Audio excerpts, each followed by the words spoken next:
Here I have Samsung Galaxy F23, and today I'm going to show you how to enable portable hotspot on this device. So firstly you have to go to the upper bar, and here you have to find the button Hotspot, Mobile Hotspot. By tapping it once you can... Okay, so firstly let's disable flight mode. By tapping it once you can switch hotspot. By holding your finger on, you can access some of its settings.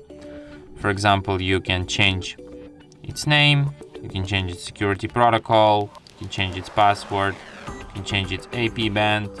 In advanced, you can change broadcast channel, you can set up data limit, you can set MAC address to be randomized or phone MAC, you can turn off hotspot automatically when nobody is connected.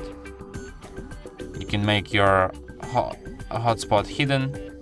You can protect management frames, and you can also enable Wi-Fi sharing. So yeah, and that's it. Thanks for watching. If you find this tutorial useful, don't forget to hit that like button and subscribe to our channel.